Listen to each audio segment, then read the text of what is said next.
If you look at Los Angeles today, the palm trees, the shimmering pools, the endless sprawl of the world's entertainment capital, you are looking at a lie. Geologically, this place is an evolutionary mistake. It has no massive natural harbor, it has no navigable river. It is a semi-arid coastal basin hemmed in by mountains and a desert that wants its land back.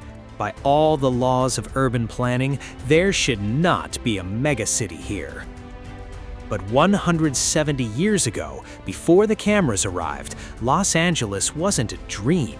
It was a dusty, violent, sun-bleached outpost that even the Wild West thought was too dangerous. This is the story of how a village of mud and cattle became a global empire through blood, deception, and the greatest heist in American history. To understand the why, we have to go back to when the water actually ran. For thousands of years, the Tongva people lived in a world of willow trees and wetlands. They called this basin Yanga. They knew the secret. The Los Angeles River wasn't a concrete trench, it was a seasonal ghost. One year it was a trickle, the next a raging flood that reshaped the valley. When the Spanish arrived in 1781 to found El Pueblo de la Reina de Los Angeles, they weren't looking for glamour, they were looking for survival. They built with adobe, mud, and straw because the sun here is a hammer. For a century, LA stayed small, sleepy, and isolated. It was an island on the land. Then came 1848, the gold rush. While San Francisco became the sophisticated Paris of the West, Los Angeles became its slaughterhouse. The booming mines in the north needed beef. The cow counties of the south had the cattle. Suddenly, the dusty Pueblo was flooded with gold and the most desperate men on earth. This wasn't the Hollywood Western. This was darker. In the 1850s, Los Angeles had a murder rate that doubled Chicago's at its peak. There was no law west of the Pecos because the law was usually the one holding the rope. Calle de los Negros, Nigger Alley, was the most dangerous street in the world, a block of saloons, gambling dens, and lynchings. In 1871, this reached a breaking point with the Chinese massacre, a night of racial fever and violence that left nearly 20 people dead in the heart of the city. The city was dying of its own chaos, but then the Iron Horse arrived. In 1876, the Southern Pacific Railroad connected LA to the world, and the city's boosters realized they had a new product to sell. Not beef, not gold. They were going to sell the sun. They launched the greatest marketing campaign in history, painting LA as a Mediterranean paradise, a land of perpetual summer. They sent trains full of free oranges to the frozen Midwest. They promised health to the sick and fortune to the bold. The people came by the thousands, but they all brought the same problem with them, a problem that either built the city or destroyed it. They were thirsty. By 1900, Los Angeles was a victim of its own success. The population had exploded from 11,000 to over 100,000 in just 20 years, but there was a hard physical limit to this growth, the Los Angeles River. In a good year, the river was a modest stream. In a drought year, it was a graveyard for cattle. Local officials knew that if they didn't find a new source of water, the land of perpetual summer would become a ghost town by 1910. The city was literally drinking itself to death. Enter William Mulholland. He was an Irish immigrant who started as a humble ditch rider, cleaning weeds out of the city's primitive canals. He was entirely self-taught, studying engineering manuals by candlelight. He knew every inch of the city's hydrology, and he knew that the only way for Los Angeles to live was to kill something else. 200 miles to the north, nestled under the shadows of the Sierra Nevada, lay the Owens Valley. It was a lush green paradise fed by the Owens River. To the farmers there, the water was life. To Mulholland and the city's power brokers, it was wasted on agriculture. What followed was a heist of Shakespearean proportions. Agents for the city, led by former Mayor Fred Eaton, posed as ranchers and speculators. They didn't tell the valley farmers they represented Los Angeles. They bought up land and water rights secretly, one plot at a time, often at bargain prices. By the time the people of Owens Valley realized what was happening, the city owned the river. Back in LA, a syndicate of wealthy insiders, men like Harrison Gray Otis of the Los Angeles Times, used their foreknowledge of the water's path to buy up thousands of acres of cheap, dry land in the San Fernando Valley. They knew that once the water arrived, those dusty acres would be worth millions. It was the birth of the LA Way, public projects used for private profit. In 1908, construction began on the Los Angeles Aqueduct. It was the largest engineering project in the world after the Panama Canal. Mulholland didn't have GPS or modern computers.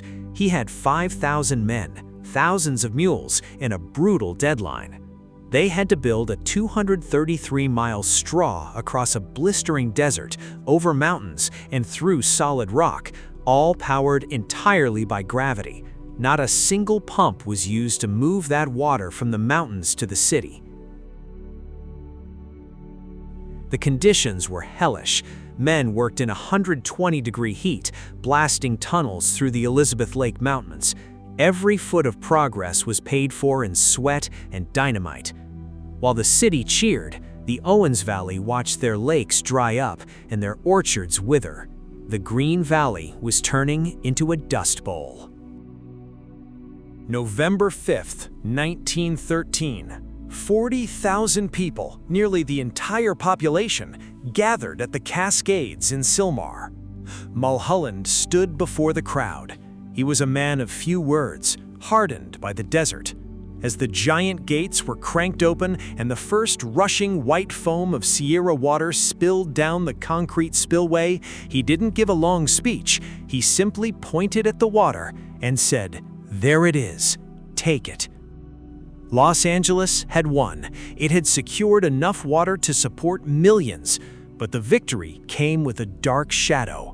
The water wars were just beginning, and the man who had become the city's god was about to learn that when you play with the forces of nature, nature eventually plays back.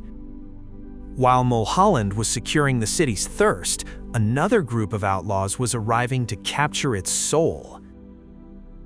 In the early 1910s, independent filmmakers were fleeing the Motion Picture Patents Company in New York, a trust run by Thomas Edison that used muscle and lawsuits to control the industry. They needed a place far from Edison's lawyers, with cheap land and, most importantly, reliable light. Los Angeles offered 300 days of sunshine a year and a topographical cheat code. Within 30 miles of radius of downtown, you had the Sahara, the Alps, and the Mediterranean, the coast. By 1915, Hollywood, a sleepy temperance community of orchards, was being swallowed by the Dream Factory. The city wasn't just importing water anymore, it was exporting a version of itself to the world.